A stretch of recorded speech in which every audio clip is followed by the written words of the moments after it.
तू भी तो उधर ही रहता है ना? हाँ। चल मैं तुझे छोड़ देता हूँ गाड़ी में। ये साइकिल चढ़ा दे। हाँ साइकिल चढ़ा। भाई मदद कर उसको।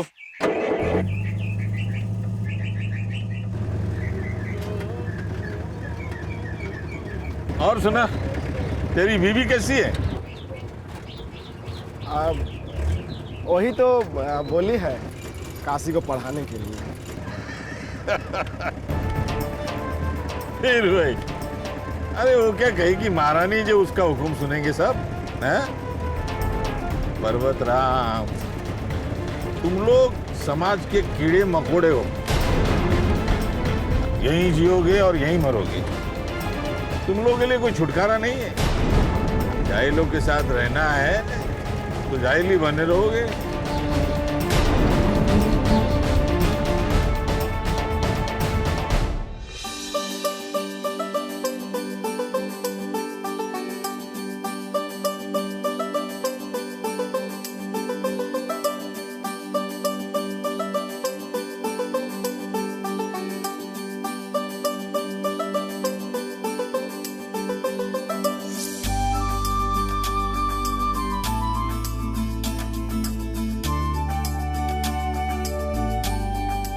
आदरणीय तहसीलदार श्रीमती उमा देवी जी, हमारे श्री जगन्नाथ ठाकुर सिंह जी और आप ढोलकीपुरा के सभी निवासी, हम आज एक सिनेमा देखने जा रहे हैं जो कि हमारे ही प्रदेश की माननीय मुख्यमंत्री सुश्री छाया देवी के जीवन पर है। इस छोटे से सिनेमा में उन्होंने अपने जीवन के बारे में कुछ कहा है, तो आइए देखते हैं छाया देवी की कहानी उन्हीं की जुबानी। स्टार्ट।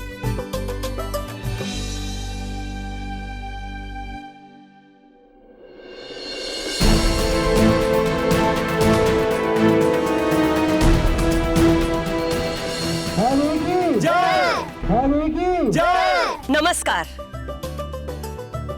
आप सब लोग मुझे जानते हैं। मैं आपके प्रदेश की मुख्यमंत्री छाया देवी हूं, लेकिन मैं हमेशा से मुख्यमंत्री नहीं थी। आज की छाया देवी और बचपन की छाया देवी में जमीन आसमान का अंतर है। मैं इस प्रदेश के छोटे से कस्बे में पैदा हुई, जहां गरीबी, भूखमरी जैसी बहुत सारी समस्याएं थी, लेकिन इस सब के बावजूद मेरे मन में बहुत सारी आशाएं थी। मैं भी उच्च वर्ग के बच्चों की तरह पढ़ना लिखना चाहती थी, लेकिन मुझसे कहा गया कि गरीब घर के बच्चों को पढ़ने लिखने की सुविधाएं उपलब्ध नहीं है। किसी ने हमारे कुएं को भी छूकर उसे अशुद्ध किया था ना, और अब अपने मुंह से देवी देवताओं की भाषा हमारे श्लोक बोलने चली थी। बड़े घर के लोगों ने मेरी पढ़ाई का विरोध किया, हमारे परिवार को, मेरे माता पिता को बहुत तकलीफ पहुंचाई। हम इसे पढ़ाएंगे? बड़े घरों के 40 बच्चे पढ़ने आते हैं इस स्कूल में, और उनके साथ ये जाहिल की बेटी बैठ के पढ़ेगी क्या? यहां तक कि हमारे पड़ोसी, हमारे अपने लोग, वही हमसे जलने लगे। मेरे पिता को खेतों पर काम नहीं करने दिया गया। बस इन्हीं तकलीफों के बीच बहुत सारे साल गुजर गए। मैंने भी सोचा कि ये जो कुछ भी हो रहा है वो मेरी वजह से हो रहा है। पढ़ाई लिखाई का सपना जो मैंने देखा है उसे मुझे पूरा करना होगा। मुझे हार नहीं माननी चाहिए, वरना मेरे कस्बे का और मेरे माता पिता का भला कैसे होगा। उस रात मैं अपने परिवार को और अपने कस्बे को छोड़ करके भाग गई। मैंने भी बहुत मन लगाकर पढ़ाई की और बाद में मैं आईएएस ऑफिसर बनी और आज इस प्रदेश की मुख्यमंत्री हूं। मेरे माता पिता मेरे साथ रहते हैं।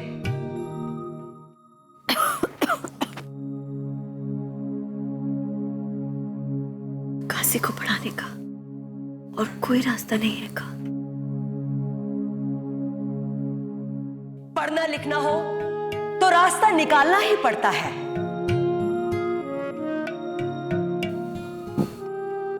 बहुत मुश्किल है।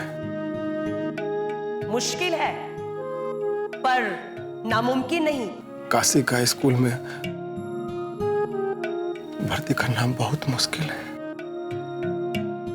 जीवन का मतलब ही संघर्ष है और हम में से कुछ लोगों के लिए ये संघर्ष कुछ और भी ज्यादा है।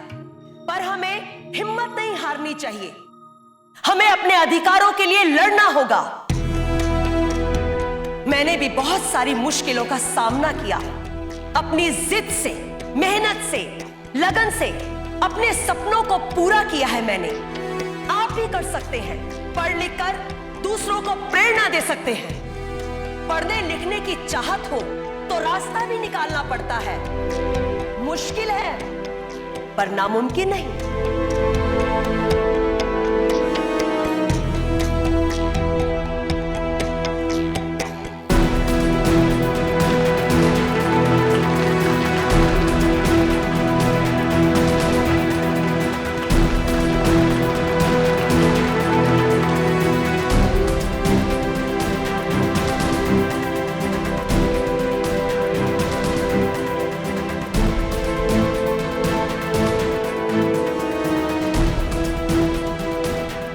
ईश्वरी,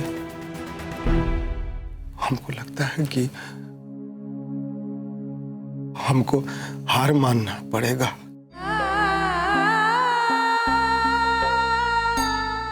काशी के किस्मत में नहीं है पढ़ाई लिखाई करना। हम हार नहीं मानेंगे। हम पढ़ लिख कर सबको प्रेरणा देंगे, छाया देवी की तरह। हम नहीं बंद करेंगे सपना देखना। हमको तो छाया देवी बनना है ना।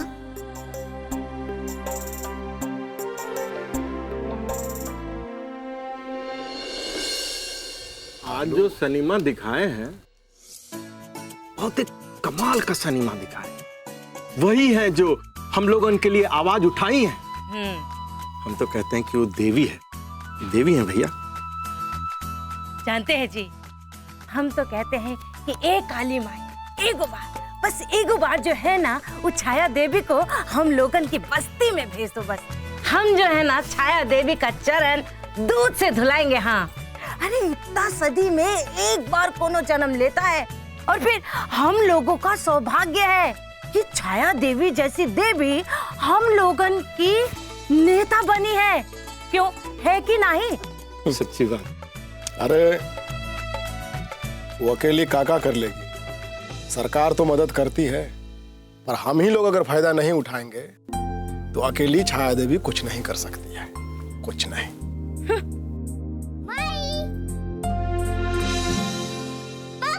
काशी, आजा आजा आजा।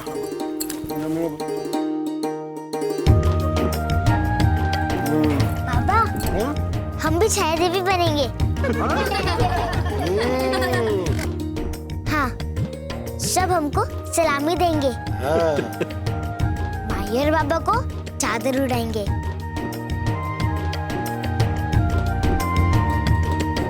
मेरा बड़ा सा घर होगा। हम दूसरे लोग को पढ़ लिख कर ही देंगे। हाँ, प्रेरणा। कहा देंगे? प्रेरणा। छोड़ो, तुम्हारे समझ में नहीं आएगा। अरे सुन रहे हो पर्वतवा, अब तुम्हारी बेटी भी छाया देवी बनेगी।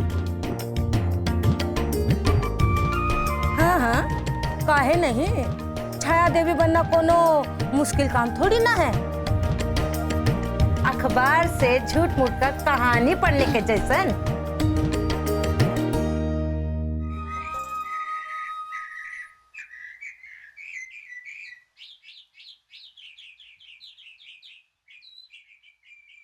काशी,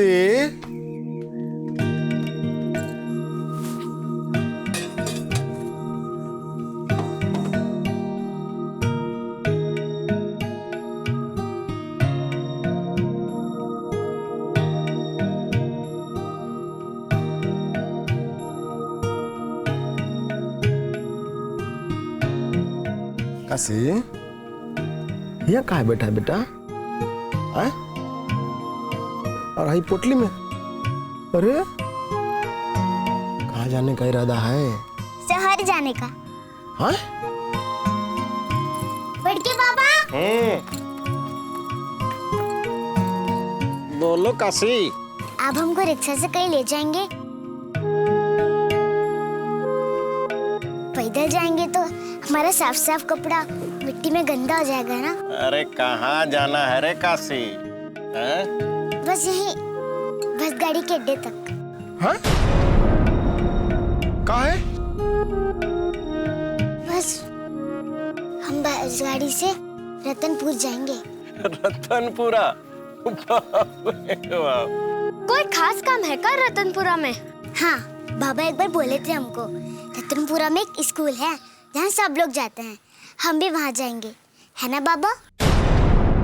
आज तो आपकी छुट्टी है ना, आज तो आप काम पे नहीं जाएंगे, तो आज ही हम लोग चलेंगे रतनपुरा। काशी बेटा, ये सब इतना आसान नहीं है। कहे नहीं है बाबा? वो देखो का है कि रतनपुरा बहुत ही दूर है, हाँ, और वहां जाने में 3-4 घंटा लगता है, और जाओगी ना तो 2-3 बस बदलना पड़ेगा। और वैसे भी काशी कौन तुमको रोज ले जाएगा और कौन रोज ले आएगा, बोलो, है ना? तो कब हुआ बाबा, हम अकेले ही आना जाना सीख लेंगे। चलो बाबा, अब जल्दी से अपना कपड़ा बदल लो।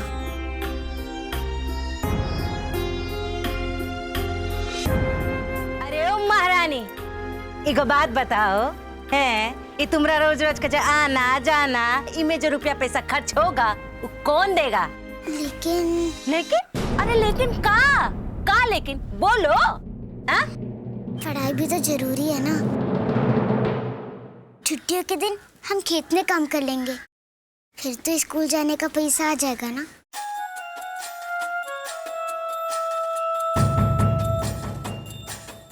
काशी बेटा, अब हम तुमको पढ़ाएंगे।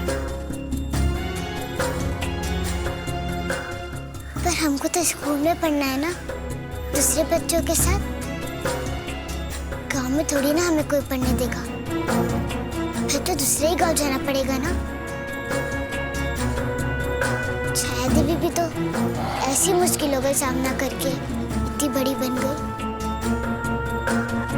अरे पढ़ाई लिखाई इतना आसान होता ना बिटिया रानी, तो हम ही सबसे पहले पढ़ रहे होते, है ना, और सबसे आगे होते। तो जो चीज नहीं कर सकती हो उसके बारे में सोचो मत। अरे का बड़की मैं भूल गई का?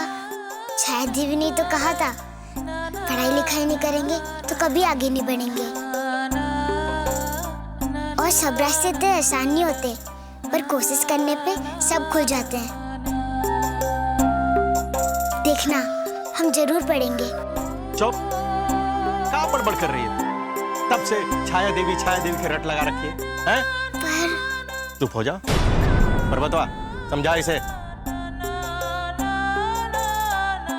काशी,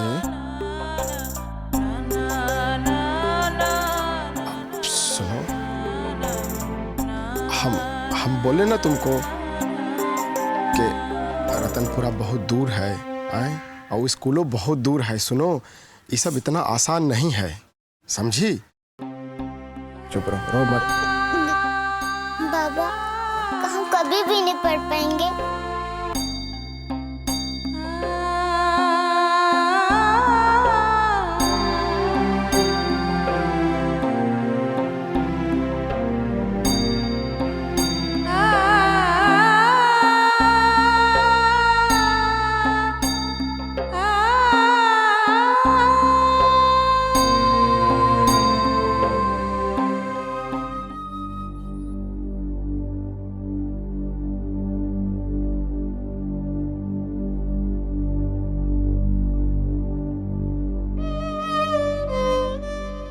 कब हुआ? अभी तक खून निकल रहा है। रुको।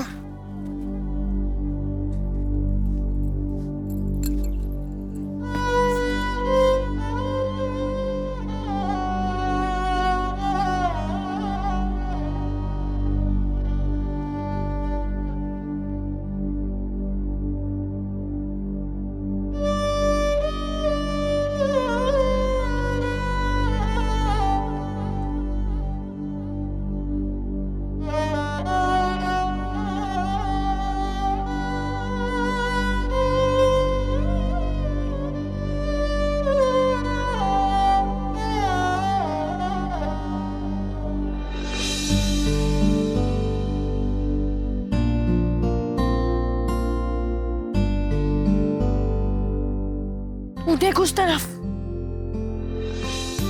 उधर कहाँ है बुआ? उधर तो बस गाड़ियां जाती हैं। तू क्या कहना चाहती है? उन्होंने कहा था कि बस पे रुकना, वो आएंगे और फिर हम बस में बैठ के चले जाएंगे और हमेशा खुश रहेंगे।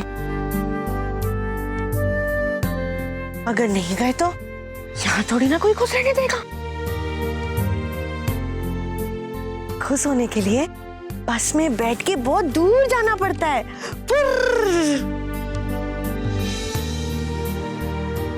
तुम्हें भी खुश होना है ना, तो तुम भी बस में बैठ के चली जाओ, तो ही खुश रहोगी हमेशा।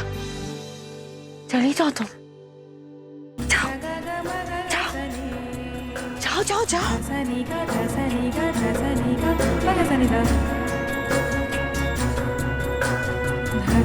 ये तुम्हारा रोज रोज का जो आना जाना, इनमें जो रुपया पैसा खर्च होगा वो कौन देगा? उस रात मैं अपने परिवार को और अपने कस्बे को छोड़ करके भाग गई।